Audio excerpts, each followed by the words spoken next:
இயேசு கிறிஸ்துவில் பிரியமானவர்களே, புனித அந்தோனியாரின் அன்பு பக்தர்களே, மாதத்தின் முதல் செவ்வாய்க்கிழமை இந்த ஆலயம் முழுவதும் மக்கள் வெள்ளத்தில் நிரம்ப தூய அந்தோனியார் வழியாக நாம் பெற்றுக்கொண்ட எல்லா நன்மைகளுக்கும் நன்றி சொல்லுகின்ற இந்த நேரத்தில் இன்றைய வார்த்தை வழிபாடு நம் ஒவ்வொருவரையும் சிந்தித்து பார்க்க அழைப்பது என்ன? மனித முறைமைகள் சட்டங்களையா அல்லது இறைவனுடைய கட்டளைகளை கடைபிடிக்கின்றவர்களாக நாம் வாழுகின்றோமா என்று சிந்தித்து பார்க்க இன்றைய வார்த்தை வழிபாடு நம்மை அழைக்கின்றது. அன்புக்குரியவர்களே, இன்றைய நற்செய்தியை சற்று ஆழ சிந்தித்து பார்ப்போம். இன்றைய நற்செய்தியில் நாம் வாசிக்க கேட்கின்றோம், இயேசுவினுடைய சீடர்கள் பந்தியில் அமர்ந்து உணவருந்த செல்லும் பொழுது பரிசேயரும் சதிசேயரும் இயேசுவிடம் வந்து இப்படி சொல்லுகின்றார்கள்: ஆண்டவரே, உம்முடைய சீடர்கள் ஏன் தீட்டான கைகளில் உணவு அருந்துகின்றார்கள்? பரிசேயர்கள் சரிசேயர்கள் இந்த வினாவை எழுப்பும் பொழுது அவர்கள் இப்படி சொல்லுகின்றார்கள்: மூதாதையர்களுடைய மரபை இவர்கள் விட்டுவிட்டு தீட்டான கைகளால் உணவு அருந்துவது ஏன் என்று கேட்டபொழுது இயேசு அவர்களை பார்த்து இப்படி சொல்லுகின்றார்: எஸ்ஐயா இறைவாக்கினர் உங்களை பற்றித்தான் இப்படி சொல்லியிருக்கிறார் என்று சொல்லிவிட்டு, உங்கள் உதடுகள் என்னை போற்றுகின்றது, ஆராதிக்கின்றது, ஆனால் உங்கள் உள்ளமோ என்னை விட்டு வெகு தொலைவில் இருக்கின்றது. நீங்கள் உதட்டால் என்னை போற்றுகின்றீர்கள், என்னை பற்றி பெருமையாய் பேசுகின்றீர்கள், ஆனால் உங்கள் உள்ளம் என்னை விட்டு வெகு தொலைவில் இருக்கின்றது என்று சொல்லுகின்றார். அன்புக்குரியவர்களே, இன்றைக்கு நம்முடைய வாழ்க்கையை சற்று சிந்தித்து பார்ப்போம். இந்த ஆலயம் நிரம்ப நாம் அனைவரும் கூடி வந்து இறைவனை உள்ளத்தாலும் உதட்டாலும் போற்ற அழைக்கப்பட்டிருக்கிற இந்த வேளையில் இறை விருப்பம் எது என அறிந்து நாம் செயல்படுகின்றோமா? கடவுளுடைய கட்டளைகளை நாம் முழுமையாக புரிந்து அதனுடைய சாரத்தை நம்முடைய வாழ்க்கையில் நாம் கடைபிடிக்கின்றோமா என்பதை சிந்தித்து பார்க்க நாம் ஒவ்வொருவரும் அழைக்கப்பட்டிருக்கிறோம். அன்புக்குரியவர்களே, இறைவன் இன்று நம்மிடத்தில் எதிர்பார்ப்பது என்ன? வெறும் சடங்குகள் சம்பிரதாயங்களை செய்வதை இறைவன் விரும்புகின்றாரா? அல்லது இந்த சடங்குகளும் சம்பிரதாயங்களும் இந்த முறைமைகளும் மனித கோட்பாடுகளும் நமக்கு கொடுக்கின்ற சாரமாகிய அந்த இறை விருப்பத்தை நிறைவேற்றக்கூடியவர்களாக, இறைவார்த்தையை வெறுமனை கேட்கிறவர்களாக மட்டும் அல்லாமல் அதை கடைபிடிக்கிறவர்களாக, அதை வாழ்வாக்குகின்றவர்களாக நாம் இருக்கின்றோமா என்பதை ஆழ சிந்திக்க இறைவன் இன்று நம்மை அழைக்கின்றார். இறைவனுடைய விருப்பம் எது? மனித முறைமைகள் எது? ஒவ்வொரு சட்டமும் மனிதனுக்கு மனித மாண்பினுடைய மேன்மையை அடைய ஒரு கருவியாக, வழிகோலாக இருக்கின்றது. ஒவ்வொரு சட்டமும், ஒவ்வொரு விதிமுறைகளும், ஒவ்வொரு நெறிமுறைகளும் ஒரு சமுதாயத்தினுடைய வளர்ச்சி, சமுதாயத்தில் இருக்கக்கூடிய மக்களுடைய மாண்பை, மனிதத்தினுடைய மேன்மையை நிறைவு செய்ய, சமத்துவத்தை உருவாக்க சடங்குகள் சட்டங்கள் நமக்கு கொடுக்கப்பட்டிருக்கின்றது. இறைவன் நமக்கு கொடுத்திருக்கின்ற சட்டம் என்ன? இரண்டு சட்டங்கள் இறைவன் கொடுத்த சட்டம். ஆண்டவராகிய இயேசு கிறிஸ்துவை அணுகி, ஆண்டவரே, எது முதன்மையான கட்டளை, எது மேன்மையான கட்டளை என்று கேட்டபொழுது இயேசு இப்படி சொல்லுகின்றார்: உன் கடவுளாகிய ஆண்டவரை முழு இதயத்தோடும், முழு உள்ளத்தோடும், முழு ஆற்றலோடும், முழு வலிமையோடும் நீ அவரை அன்பு செய்வது முதன்மையான கட்டளை. இதற்கு இணையான வேறொரு கட்டளை, நீ உன்னை அன்பு செய்வது போல உனக்கு அடுத்திருக்கின்ற அயலாரை அன்பு செய்வது இதற்கு இணையான வேறொரு கட்டளை என்று சொல்லி இயேசு கூறுகின்றார். அன்புக்குரியவர்களே, இறைவனை அன்பு செய்வது, இறைவனுக்கு பிரியமானவற்றை செய்வது என்பதை நாம் மிக எளிதாக செய்துவிடலாம். கண்ணுக்கு புலப்படாத கடவுளை அன்பு செய்வது மிக எளிது. ஆனால் கண்ணுக்கு புலப்படக்கூடிய மனிதனை அன்பு செய்வது என்பது மிக கடினம். எனவேதான் இயேசு ஆண்டவர் உயிர்த்தெழுந்த பிறகு இப்படி சொல்லுகின்றார்: இதோ நான் உங்களுக்கு ஒரு புதிய கட்டளையை கொடுக்கின்றேன், நான் ஒரு புதிய கட்டளையை கொடுக்கின்றேன். நான் உங்களை அன்பு செய்தது போல நீங்கள் ஒருவர் மற்றவரை அன்பு செய்யுங்கள். இயேசு ஆண்டவர் நம்மை அன்பு செய்தது போல நாம் ஒருவர் மற்றவரை அன்பு செய்ய அழைக்கப்பட்டு இருக்கிறோம். அன்புக்குரியவர்களே, இன்றைக்கு நாம் ஏறெடுக்கிற மன்றாட்டுக்கள், நாம் ஜபிக்கின்ற ஜபங்கள் எப்படி இருக்க வேண்டும்? நம்முடைய விண்ணப்பங்கள் இறைவனை நோக்கி எழுப்பப்பட வேண்டும். நம்முடைய ஜபங்கள் கடவுளுடைய செவிகளில் கேட்கப்பட வேண்டும் என்று சொன்னால் நாம் என்ன செய்ய வேண்டும்? இயேசு ஆண்டவர் அழகாய் சொல்லுகின்றார்: கேளுங்கள், உங்களுக்கு கொடுக்கப்படும்; தட்டுங்கள், உங்களுக்கு திறக்கப்படும்; தேடுங்கள், நீங்கள் கண்டடைவீர்கள் என்று சொல்லுகின்றார். இன்றைக்கு நாம் அனைவரும் இறைவனை நோக்கி கேட்கின்றோம். புனித அந்தோனியாருடைய வல்லமையான பரிந்துரையை கேட்கின்றோம். புனித அந்தோனியாரை கோடி அற்புதர் என்று சொல்லுகின்றார்கள். கோடி அற்புதங்கள், எண்ணிலடங்காத அற்புதங்களை, எண்ணிலடங்காத புதுமைகளை செய்தவர் என்று சொல்லி இந்த புனிதரை பற்றி நாம் பேசுகின்றோம்.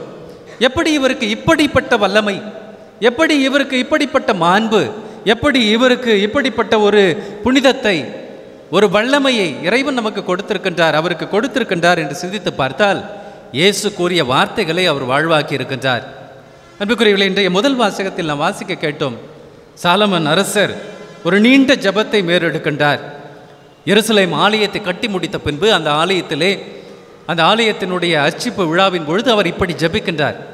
விண்ணையும் மண்ணையும் படைத்த ஆண்டவரே, இந்த உலகம் முழுதும் உம்மை கொள்ள முடியாத அளவிற்கு வல்லமையும் ஆட்சியும் கொண்ட இறைவா, இதோ இந்த ஆலயத்தில் இரவும் பகலும் உம்முடைய விழிகளானது இந்த ஆலயத்தின் மீது இருக்கட்டும். இந்த ஆலயத்தை நோக்கி எழுப்பப்படுகின்ற மண்டாட்டுக்களை உம்முடைய திரு செவி கேட்கட்டும். இந்த ஆலயம் இருக்கின்ற திசையை நோக்கி ஜெபித்தாலும் அந்த ஜெபம் கேட்கப்படட்டும் என்று சொல்லி சாலமன் அரசர் ஜெபிக்கின்றார். ஞானத்தை எனக்கு பரிசாய் கொடு என்று ஞானத்தை இறைவனிடமிருந்து கேட்டு பெற்றுக்கொண்ட இந்த சாலமன் இப்படியாக ஜெபிக்கின்றார். புனித அந்தோனியார் அப்படிப்பட்ட ஒரு புரிதலை, உண்மையான ஜெபத்தினுடைய வல்லமையை, உண்மையான ஜெபத்தின் ஆழத்தை புரிந்து கொண்டதால் அவர் கோடி அற்புதராக இருக்கின்றார். கேளுங்கள் உங்களுக்கு கொடுக்கப்படும். இன்றைக்கு புனித அந்தோனியார் நம் ஒவ்வொருவருக்காகவும் பரிந்து பேசக்கூடிய பரிந்துரையாளராக இருக்கின்றார் என்று சொன்னால், அவர் ஜெபித்த ஜெபங்கள் கடவுளுக்கு உகந்ததாக, கடவுளுக்கு ஏற்புடையதாக இருந்தது என்று சொன்னால் அது மிகையாகாது. அன்புக்குரியவர்களே, இறைவனுடைய பார்வை நம் மீது பட வேண்டும். இறைவனுடைய செவிகள் நம் குரலுக்கு செவிசாய்க்க வேண்டும். இறைவனுடைய இதயம் நம்முடைய மன்றாட்டுக்கு திறக்கப்பட வேண்டும். இயேசுனுடைய இதயத்திலிருந்து இரக்கத்தின் ஊற்று பொங்கி வழிவது போல இறைவனுடைய இதயத்திலிருந்து அவருடைய அருள் பொங்கி நம் ஒவ்வொருவரின் மீதும் நம்முடைய குடும்பங்களின் மீதும் பொழியப்பட வேண்டும் என்று சொன்னால் நாம் என்ன செய்ய வேண்டும்? வெறுமனே சடங்குகளை நிறைவேற்றுகின்றவர்களாக, வெறுமனே ஜபங்களை ஏறெடுக்கின்றவர்களாக, வெறுமனே பொருத்தனைகளை நிறைவு செய்கின்றவர்களாக, வெறுமனே ஆடம்பர விழாக்களில் கலந்து கொள்ளுகின்றவர்களாக, வெறுமனே நினைவு கொண்டாட்டங்களை நிறைவேற்றுகின்றவர்களாக மட்டும் நாம் இருந்து விடாமல், இறைவன் நமக்கு சொல்லி தந்த அந்த ஒரே ஒரு கட்டளையை நம் உள்ளத்தில் இருத்தி நாம் செயல்படுத்த வேண்டும். இயேசு ஆண்டவர் இப்படி சொல்லுகின்றார், என் வார்த்தைகள் உங்களுக்குள்ளும் என்னுடைய கட்டளைகளை நீங்கள் கடைபிடித்தும் நீங்கள் வாழ்ந்தீர்களானால் நீங்கள் எதை கேட்டாலும் விண்ணக தந்தை உங்களுக்கு கொடுப்பார். ஏதோ ஒரு சில காரியங்களை, ஒரு சில நன்மைகளை, ஒரு சில குறைகளை தீர்க்க மட்டும் இறைவன் செவிமடுப்பார் என்று சொல்லவில்லை. என் கட்டளைகளை கடைபிடித்து என் வார்த்தைகள் உங்களுக்குள்ளும் என் வார்த்தைக்குள்ளுமாக நீங்கள் வாழ்ந்தால் நீங்கள் எதை கேட்டாலும் இறைவன் உங்களுக்கு கொடுப்பார். புனித அந்தோனியார் கடவுளுடைய வார்த்தைக்கு கீழ்ப்படிந்தார், கடவுளுடைய கட்டளைக்கு கீழ்ப்படிந்தார். எனவேதான் இன்றளவும் அவருடைய நாவானது அழிவுறா நாவாக, அவருடைய நாவானது அற்புதங்களை நிறைவேற்றக்கூடிய நாவாக, அவருடைய வார்த்தைகளில் உயிரோட்டமும் அவருடைய செயல்களில் புனிதமும் நிறைந்திருந்ததை நாம் அறிகின்றோம்.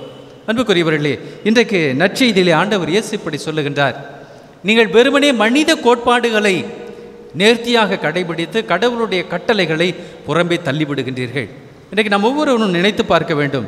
இன்றைய நற்செய்தியில் இயேசு அழகாய் சொல்லுகின்றார், ஒருவர் தன் தாய் தந்தைக்கு செய்ய வேண்டியதை செய்யாமல், தன் பெற்றோருக்கு கொடுக்க வேண்டிய கடனை, அன்பு கடனை, நன்றி கடனை செலுத்தாது அவன் செய்கின்ற பொருத்தனைகள், அவன் செய்கின்ற ஜப முயற்சிகள், அவன் செய்கின்ற தியாகங்கள் பலனற்றது. இன்றைக்கு நாம் ஒவ்வொருவரும் நினைத்து பார்க்க வேண்டும், நன்றி உணர்வு நம் ஒவ்வொருவரிலும் இருக்கின்றதா? நன்றி கூறக்கூடிய அந்த மனநிலை நமக்கு இருக்கின்றதா? நம்முடைய உறவினர்கள், நண்பர்கள், நம்முடைய பெற்றோர், நம்முடைய அக்கம் பக்கத்து வீட்டார்கள், நம்முடைய ஞான பெற்றோர்கள் நமக்கு செய்த நன்மைகளை நினைவு கூர்ந்து அவர்களுக்கு நன்றி உள்ளவர்களாக இருக்கின்றோமா? நம் குடும்பத்தில் நம்முடைய உறவினர்கள் துன்புறும் பொழுது, நம்முடைய பிள்ளைகள் துன்புறும் பொழுது, நம்முடைய குடும்பத்தில் உள்ள அங்கத்தினர்கள் துன்புறும் பொழுது நாம் அதை உதாசீனப்படுத்தி நான் என்னுடைய குடும்பம் என்னுடையது என்ற குறுகிய கண்ணோட்டத்தில் இருக்கின்றேனா? இறைவன் என் குரலுக்கு செவிசாய்க்க வேண்டும் என்றால், இறைவன் என்னுடைய ஜபத்திற்கு செவிசாய்க்க வேண்டும் என்று சொன்னால் நான் எளியவர்களுடைய குரலுக்கு செவிசாய்க்கின்றவனாக இருக்க வேண்டும். கணவன் தன் மனைவிக்கு செவிசாய்க்க வேண்டும், மனைவி தன் கணவனுக்கு செவிசாய்க்க வேண்டும், பெற்றோர் தன் பிள்ளைகளுக்கு செவிசாய்க்க வேண்டும். ஒவ்வொருவரும் மற்றவருடைய குறைக்கு, மற்றவருடைய அழுகுரலுக்கு நாம் செவிசாய்க்க வேண்டும். அன்புக்குரியவர்களே, இந்த முதல் வாசகத்தில் மீண்டுமாக நாம் வாசிக்க கேட்டோம், இறை ஆவி இந்த எருசலேம் ஆலயத்தை ஆட்கொண்டது, இறை பிரசன்னம் எருசலேம் ஆலயத்தை ஆட்கொண்டது. இன்றைக்கு நாம் ஒவ்வொருவரும் நினைத்து பார்க்க வேண்டியது இயேசு ஆண்டவருடைய வார்த்தைகள், நீங்கள் தூய ஆவியானவருடைய ஆலயங்கள்.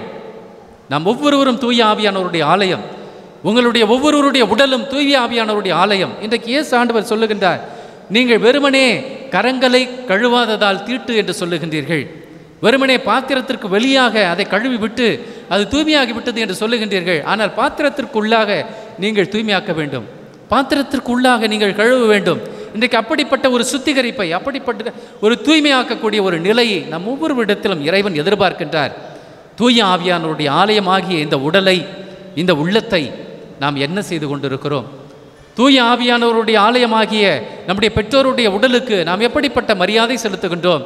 நம் குடும்பத்தில் மரித்தவர்களை நினைத்து அவர்களுக்கு நினைவு பலி செலுத்துகின்றோமே, அவர்கள் வாழும் பொழுது அவருடைய உணர்வுகளை, அவருடைய தேவைகளை, அவருடைய ஆசைகளை நிறைவேற்ற நாம் என்ன முயற்சி செய்தோம் என்பதை இந்த நாளில் நாம் சிந்தித்து பார்க்க வேண்டும். அன்புக்குரியவர்களே, தூய ஆவியானவர் வாழும் ஆலயம், தூய ஆவியானவர் வாழக்கூடிய ஆலயம் நம்முடைய உடல்.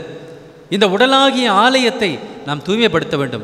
குழந்தை இயேசுவை புனித அந்தோனியார் கரங்களில் ஏந்த பேறு பெற்றார். புனித அந்தோனியாருடைய கரங்களில் குழந்தை இயேசு பாலன் இயேசுவாக தவழ்ந்தார். என்னை கண்கொள்ளா ஒரு காட்சி, என்னை மேன்மை மிக்க ஒரு மாட்சி, என்னை இறைவன் காட்டிய ஒரு பேர் இரக்கம் இந்த புனித அந்தோனியாருக்கு. இன்றைக்கு அப்படிப்பட்ட ஒரு பேற்றினை, புனித அந்தோனியாருக்கு கொடுத்த ஒரு அருளை, புனித அந்தோனியாருக்கு இறைவன் கொடுத்த கொடையை இன்று நாம் ஒவ்வொருவரும் பெறுகின்றோம். இந்த கல்வாரி பலியிலே, இந்த பீடத்திலிருந்து வருகின்ற அந்த நற்கருணை நாதரை நம்முடைய கரங்களில் நாம் தாங்குகிறோம். இயேசுனுடைய உடலை, இயேசுனுடைய இரத்தத்தை, இறைவனுடைய அந்த திரு உடலை நம் கரங்களில் பெறுகின்றோம். இன்றைக்கு நாம் அந்த ஒரு தெளிவு, புரிதல், நற்கருணையில் இயேசு குழந்தையாக, இறைவனாக, ஆண்டவராக, நண்பராக, இரக்கத்தின் அரசராக, நம் குறைகளை போக்குகின்ற ஒரு அருமருந்தாக, மருத்துவராக, நண்பனாக, தோழனாக இன்றைக்கு நம்மை தேடி வருகின்றார். இறைவனை தேடி நாம் வந்திருக்கிறோம். இறைவன் நம்மை தேடி நற்கருணை வழியாக நம் கரங்களில் வருகிறார். இந்த இறைவனை, நற்கருணை வடிவில் வருகின்ற இந்த இயேசுவை நாம் கரங்களில் பெறுகிறோமே, நாம் எவ்வளவு பேறு பெற்றவர்கள், நாம் எவ்வளவு மாட்சி மிக்கவர்கள், எவ்வளவு இறைவனுடைய இரக்கத்தை பெற்றிருக்கிறோம். இன்றைக்கு இந்த இறைவனிடத்தில் நாம் எதை கேட்டாலும் அவர் நமக்கு கொடுப்பார். நீங்கள் எதை கேட்டாலும் நான் உங்களுக்கு கொடுப்பேன் என்று சொல்லுகின்றார். நாம் எதை கேட்கப் போகிறோம்? நாம் எதை கேட்கப் போகிறோம்? இந்த சாலமோன் 1000 எரிபலிகளை இறைவனுக்கு செலுத்துகின்றார். தொடர்ந்து 1000 எரிபலிகளை, நல்லுறவு பலிகளை இறைவனுக்கு செலுத்துகின்றார். பிறகு இறைவன் அவருக்கு தோன்றி உனக்கு என்ன வேண்டும் என்று கேட்கின்றார். அப்பொழுது சாலமன் ஆண்டவராகிய கடவுளை பார்த்து இப்படி சொல்லுகின்றார்: ஆண்டவரே, கடல் மணல் என இருக்கக்கூடிய இந்த மக்களை நேர்மையான வழியில் நடத்தக்கூடிய ஞானத்தின் ஆவியை எனக்கு கொடும், ஞானத்தை எனக்கு கொடும் என்று சொல்லி இறைவனிடத்தில் இந்த சாலமன் கேட்கின்றார். சாலமனுக்கு மறுமொழியாக இறைவன் இப்படி சொல்லுகின்றார்: மகனே, நீ உன் எதிரியுடைய வீழ்ச்சியோ, நீடிய ஆயுளையோ, நிறை செல்வத்தையோ, உன் எதிரிகளுடைய வீழ்ச்சியோ நீ கேட்காமல் ஞானத்தை நீ கேட்டாய். எனவே நான் உனக்கு சொல்லுகிறேன், உனக்கு முன்னும் உனக்கு பின்னும் உன்னை போன்ற ஒரு அரசன் இருக்கப் போவதில்லை. உனக்கு நான் ஞானத்தின் ஆவியை கொடுக்கின்றேன், அதோடு சேர்த்து நீடிய ஆயுளையும் நிறை செல்வத்தையும், உனக்கு நிறைவான வெற்றியையும் நீடித்த வாழ்வையும் நான் கொடுக்கின்றேன் என்று சொல்லி இறைவன் அவருக்காக அப்படிப்பட்ட ஒரு ஆசிரை கொடுத்ததை நாம் அறிவோம். இன்றைக்கு நாம் இயேசுவிடத்தில் கேட்போம்: ஆண்டவரே, உடைய ஞானத்தின் ஆவியை எனக்கு கொடும், உடைய ஞானத்தின் ஆவியை எனக்கு கொடும், நன்மை செய்ய எனக்கு கற்றுத்தாரும், நல்லவனாய் வாழ எனக்கு கற்றுத்தாரும். நீர் கொடுத்த அந்த அன்பு கட்டளையை நிறைவேற்ற, மன அமைதியுடன் நான் போக, மன நிறைவுடன் நான் வாழ, என் குடும்பத்தில் மகிழ்ச்சி, அமைதி, சமாதானம் விளங்க எனக்கு ஞானத்தின் ஆவியை தாரும். தூய ஆவியானவருக்கு, தூய அந்தோனியாருக்கு நீர் கொடுத்த அந்த தூய்மையின் நாவினை எனக்கு தாரும். நல் உணர்வு எனக்கு தாரும். அடுத்தவர் துயருறும் பொழுது கரம் நீட்டி அவருக்கு உதவக்கூடிய நற்கரங்களை, நல் உள்ளத்தை, நல்ல இதயத்தை எனக்கு தாரும் என்று சொல்லி நாம் இயேசுவை நோக்கி மண்டாடுவோம். நற்கருணை வடிவாய் வருகின்ற நல்ல இயேசு புனித அந்தோனியாருக்கு காட்டிய இரக்கத்தை, புனித அந்தோனியார் வழியாக செய்த புதுமைகளை விட மேலான புதுமைகளை, மேலான ஆசிரை நம் ஒவ்வொருவருக்கும் கொடுப்பார்.